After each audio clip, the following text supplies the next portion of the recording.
rata-rata berhasil. Sudah pada punya rumah sebelum waktunya.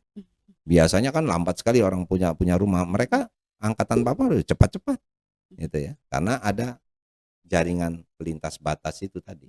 Assalamualaikum warahmatullahi wabarakatuh. Waalaikumsalam warahmatullahi wabarakatuh. Kembali lagi dalam Jalan Buku Channel, indahnya jalan mendaki dengan penulis Bapak Samsudin dan Hasan M. Nur. Narasumber kita hari ini itu Bapak Samsudin.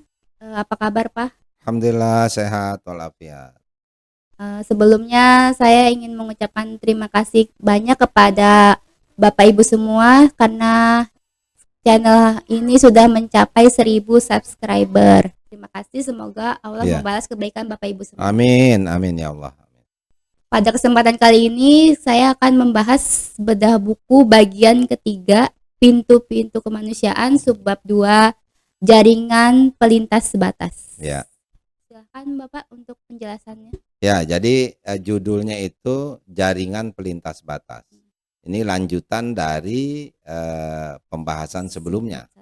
Ya, tadi apa judul yang sebelumnya itu? Bersama merajut mimpi. Nah, bersama merajut mimpi itu dengan berbagai keterbatasan tadi kan ya. Nah, sebagai orang yang membangun rumah tangga di babak-babak awal, itu tentulah banyak kekurangan, banyak kelebihan pada umumnya. Banyak kekurangan kelebihan ya. Di samping secara apa juga internal di keluarga kan itu menyatukan dua hati ya, suami dan istri gitu kan, menjadi satu pikiran, satu visi, satu misi gitu kan ya. Itu di samping itu juga dia harus mampu bagaimana membangun kekuatan ekonomi keluarga ya kan gitu. Nah, ketika membangun ekonomi keluarga itu sebagai rumah tangga baru gitu yang punya akses terbatas dan lain sebagainya, maka dia akan mengalami berbagai hambatan. Nah, untuk meminimalkan hambatan-hambatan itu, mengatasi kesulitan-kesulitan itu, kita melakukan pengembangan. Papa pikir waktu itu CPNS, baru nikah kan ya, CPNS, gajinya 80%, CPNS itu belum 100%. Terus di kantor juga belum punya akses. Jadi kan sumber-sumber penghasilan Papa di kantor tidak terlalu besar. Nah, gitu kan. Nah, oleh karena itu bagaimana kita mengembangkan inisiatif untuk menutupi berbagai kelemahan ekonomi kita. Nah, Papa itu kalau pulang kerja di kantor nggak pulang. Mampir dulu ke perguruan tinggi. Papa ngajar di perguruan tinggi. Nah, jadi pulang nanti malam jam 11 gitu. Ngajar dulu, ngasih kuliah dulu gitu kan. Nah, itu alhamdulillah membantu. Sangat membantu gitu. Hari libur itu nggak libur Ki. Itu di rumah buka kursus semacam privat ya. Privat anak-anak gitu. Pada datang ke rumah anak-anak mahasiswa. Anak-anak mahasiswa ada minta kuliah tambahan. Dia nggak puas dengan kuliah di sekolah, tetapi mahasiswanya umumnya kalau di swasta ya udah pada kerja. Jadi mereka juga orang kantor gitu ya, kuliah sore kan, kuliah malam gitu kan. Nah, itu nanti kalau hari Sabtu atau hari Ahad itu minta tambahan pelajaran. Nah, itu Papa buka tuh. Papa buka untuk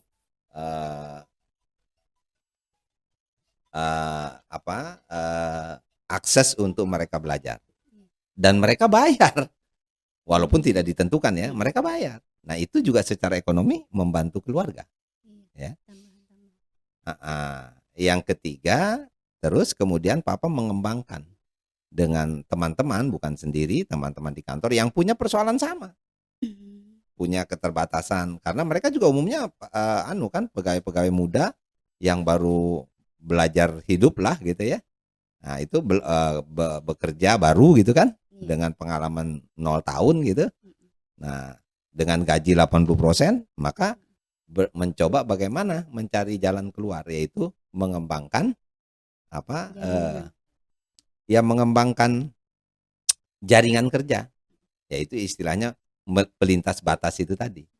Misalnya untuk mengembangkan kemampuan apa mengembangkan jaringan yang dengan dunia politik misalnya, itu kita punya mentor namanya almarhum Pak Kaprawi Ridwan gitu ya, tokoh Gontor gitu ya waktu itu.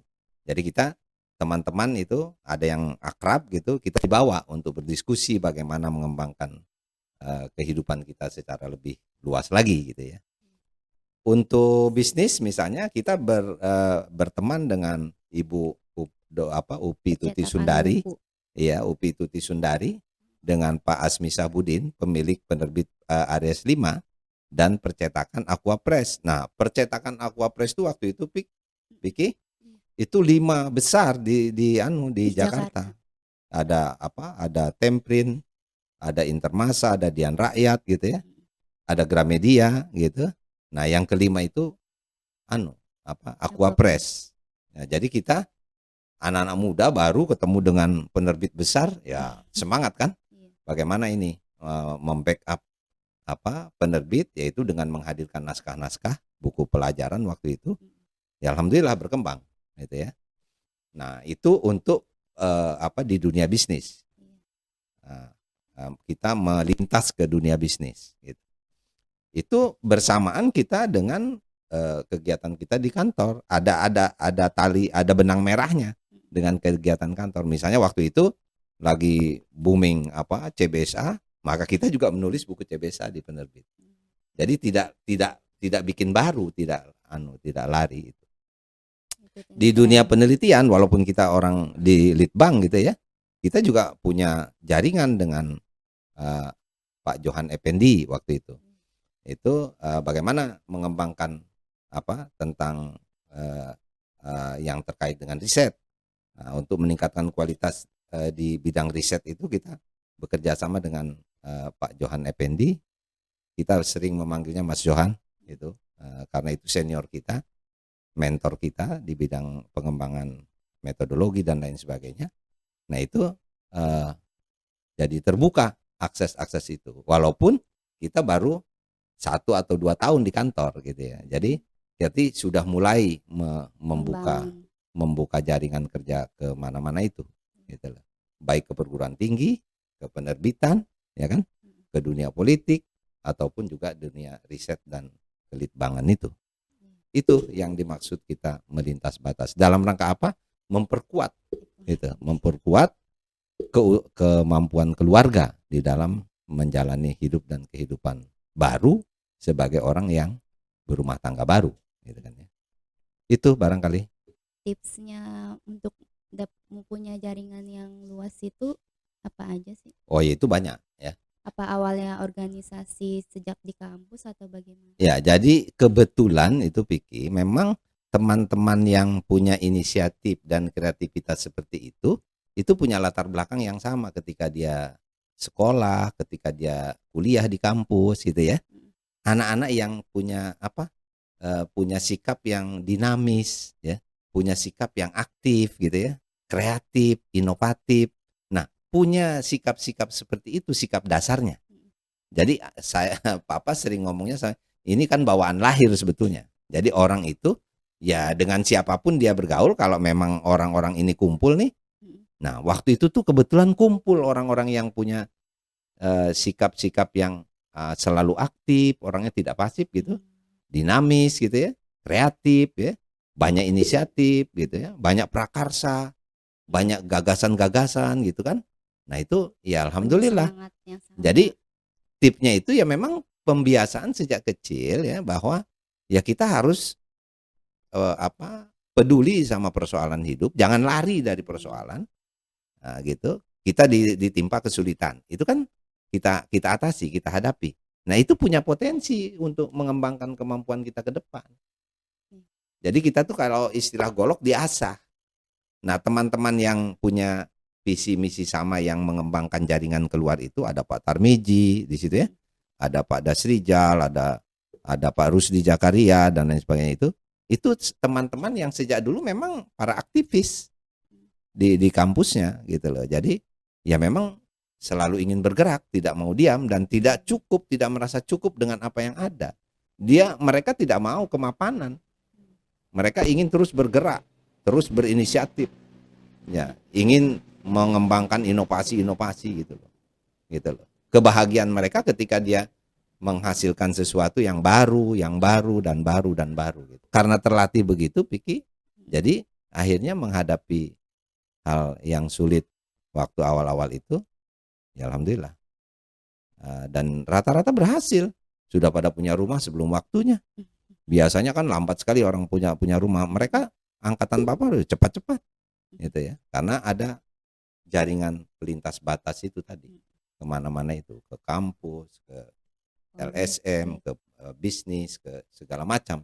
Akhirnya dia tidak mengandalkan satu itu. Bukan serakah, bukan tamak, tapi dia memang dinamis, kreatif untuk terus meningkatkan kualitas kehidupan itu. Ada sih sebelum tahu baca dari buku, kirain Vicky gitu ya. Emang dari awal tuh mama memang udah saya jadi ibu rumah tangga. Pas baca buku ya baru tahu ternyata mama tuh pengen kerja juga. Bukan, mama tuh lama. Papa tuh lama meyakinkan mama bahwa mama tuh lebih baik di belakang. Papa di depan. Kita berbagi tugas. Papa mengambil porsi di depan, di dunia kerja, di dunia usaha dan lain sebagainya. Mama di rumah. Dengan meyakinkan sama-sama anak pertama harus membantu adik-adik gitu. Iya. Insya Allah dengan kita bagi tugas yang seimbang begini, sama apa yang dilakukan mama di belakang itu sama dengan yang dilakukan oleh papa di depan. Jadi papa juga tidak boleh mengklaim bahwa ini keberhasilan papa. Enggak bisa, itu bersama mama. Mama juga enggak boleh mengklaim itu keberhasilan saya di rumah, enggak bisa. Itu bersama papa di depan. Jadi itu lama diskusinya. Kan banyak diceritakan di buku itu ya, dalam beberapa bagian gitu. Nah, itu kan menyamakan visi dan misi berumah tangga. Bahwa kita berumah tangga itu satu, bukan dua. Suami dan istri itu jadi satu, namanya suami istri. Nah, jadi satu dalam apa? Dalam tujuan, satu dalam tindakan, satu dalam tanggung jawab, ya. Semuanya tuh satu. Iya, jadi disatukan semuanya. Menjadi tanggung jawab suami istri, menjadi tugas suami istri, menjadi kebahagiaan suami istri, menjadi keberhasilan suami istri, begitu. Bukan kalau berhasil itu karena suaminya. Enggak dong, dua-duanya. Itu. Makanya dari kata papa, sudah lama. Mama itu walaupun di belakang, walaupun di rumah, itu fungsinya sama dengan papa di depan. Nah, tapi kalau kita sama-sama ke depan semua gitu, nggak ada yang bertahan di belakang ini. Nah, kira-kira gitu. Nah, berapa tahun tuh Piki baru bisa mama menyadari? Itu setelah 3-4 tahun berumah tangga. Baru yakin. Anak pertama lahir. Iya, bukan, belum itu. Mama masih mau ngajar. Mama pengen jadi guru kan gitu. Kata papa, ngajar aja sama anak-anak di rumah. Jadi guru aja di rumah. Itu sama gitu. Tapi alhamdulillah ya, Allah memberikan jalan. Akhirnya mama sukses menjadi ibu rumah tangga. Kenapa nggak sukses? 6 anaknya. Ya kan? Ya, 3 perempuan, 3 di bawah laki-laki. Ya kan? Sukses. Udah sekolah semua, udah kuliah semua. Ada yang S2, S1 udah kerja semua. Gitu kan? Gitu. Udah umroh semua. Ya kan? Udah daftar haji semua. Sukses lah mama. Itu. Kalau jadi bu guru, siapa yang ngasuh Pina, Depi, Piki, Adi, Alpan, Diki di rumah? Nggak ada dong. Itu kan. Kayak sekarang kan kita. Susah kan kalau nggak ada pembantu. Nah itu. Terima kasih pemirsa yang ingin memesan indahnya jalan mendaki. Silakan menghubungi Pena Madani atau nomor di bawah ini. Jangan lupa like, comment, subscribe. Assalamualaikum warahmatullahi wabarakatuh.